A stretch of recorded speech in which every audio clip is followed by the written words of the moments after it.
नमस्कार, दैनिक भारत में आपका स्वागत है।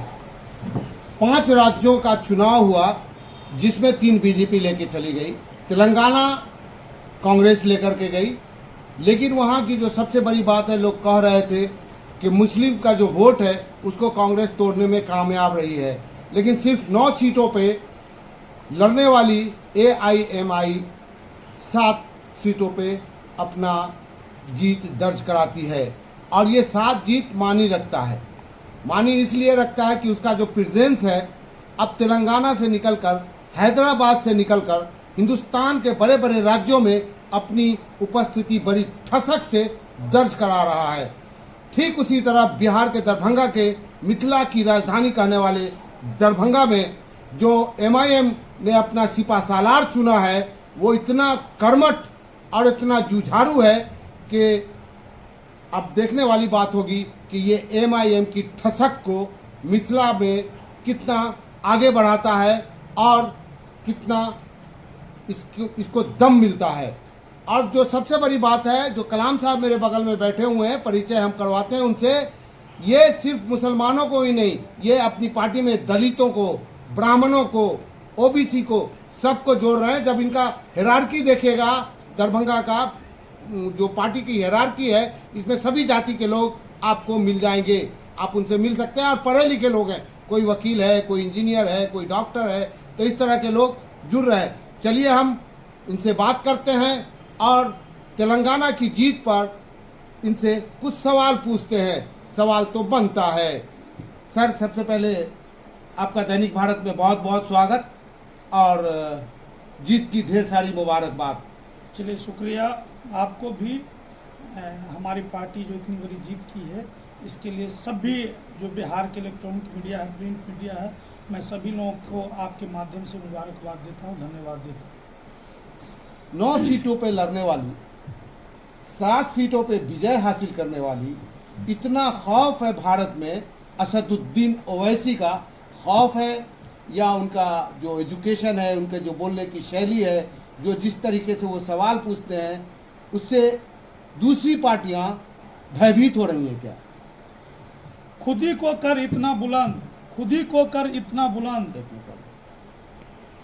खुद ही को कर बुलंद इतना कि हर तकदीर से पहले खुदा बंदे से पूछे बता तेरी क्या है रजा। मैं आपको बता देना चाहता हूँ कि बैरिस्टर असदुद्दीन ओवैसी साहब सबसे पहले परहेजगार हैं, ईमानदार हैं और नवाजी हैं। हिंदुस्तान के अंदर में जितने भी पार्टी है, चाहे वो भाजपा हो, कांग्रेस हो और क्षेत्रीय पार्टी बिहार का राजद हो, जदयू हो, यूपी का सपा हो या और अन्य भी जो पार्टी है, जिसके जो चीफ है, नेतृत्व करता है, वो ईमानदार नहीं है। क्योंकि मैं साबित कर दूंगा, चुनाव में घोषणा करते हैं कुछ और चुनाव जीतने के बाद बोलते हैं कुछ कि ये जुमला था, ये नहीं हो सका। लेकिन बैरिस्टर असदुद्दीन ओवैसी साहब जो वादा किए हैं देश के जनता के साथ और खासकर तेलंगाना का जो आम है उनके साथ, आम जनता के साथ, उस पर वो खरा उतरे हैं। मैं आपको बता देना चाहता हूँ कि हैदराबाद जाने का मुझे भी एक बार मौका मिला। मुझे लगा कि यह एक स्वर्ग है, स्वर्ग जैसा शहर बना हुआ है।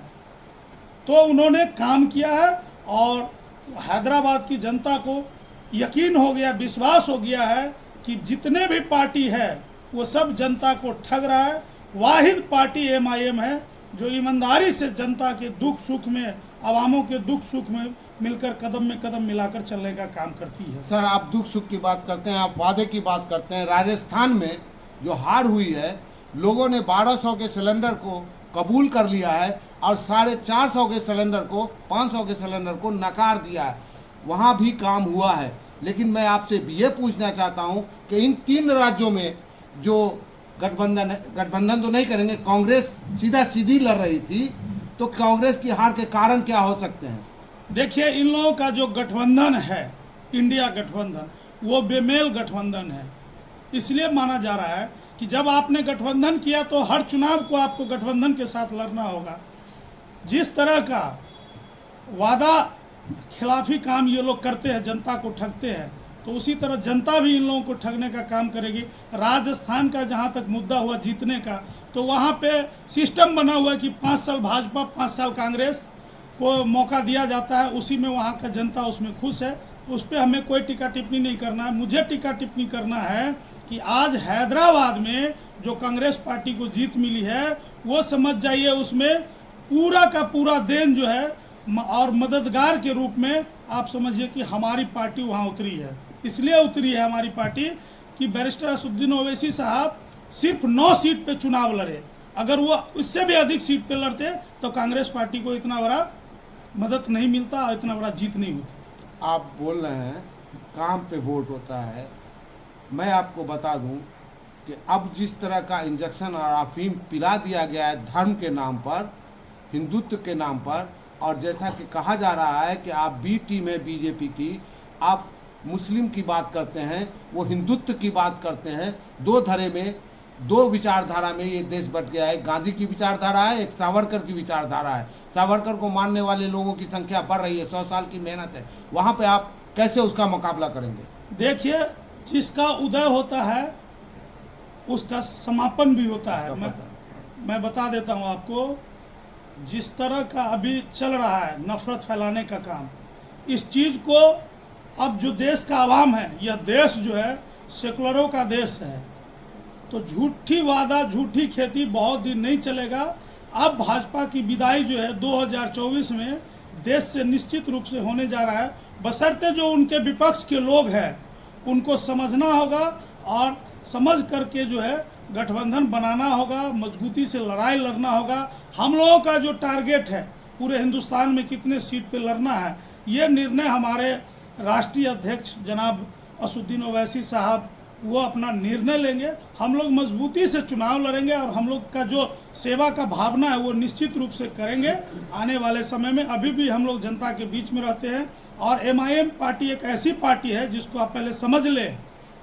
बाबा भीमराव अंबेडकर का हमारे बैनर में फोटो लगा हुआ है और बिहार में हम लोग बिहार का नेतृत्व कर रहे हैं, तो यहाँ सभी जात, सभी धर्म, दलित वर्ग, पिछड़ा वर्ग, अति पिछड़ा वर्ग, प्रगतिशील वर्ग, सामान्य वर्ग, सभी लोगों को हम लेकर चल रहे हैं। हम अपने मिथिलांचल में जो संगठन का विस्तार किए हैं उसमें ब्राह्मण भी है, राजपूत भी है, भूमियार भी है, यादव भी है, दलित समाज भी है, पासवान भी, मतलब तमाम जाति के लोगों को यह एक सेकुलर की पार्टी है और निश्चित रूप से इस पार्टी के नेतृत्व में जो है सेकुलरिज्म कायम होगी। सर, आप बोल रहे हैं अंबेडकर का फोटो लगाए हुए हैं, गांधी की विचारधारा को मानते हैं, लेकिन वही गांधी के मानने वाले लोग जो समाजवादी अपने आप को कहते हैं, धर्मनिरपेक्ष कहते हैं, आपको अछूत मान करके आपको अपने गठबंधन में नहीं रखा, क्योंकि अब 80-20 का मामला हो गया है। देखिए, तुम अगर मुझको नहीं चाहोगी कोई बात नहीं, किसी गैर को चाहोगी मुश्किलें होगी।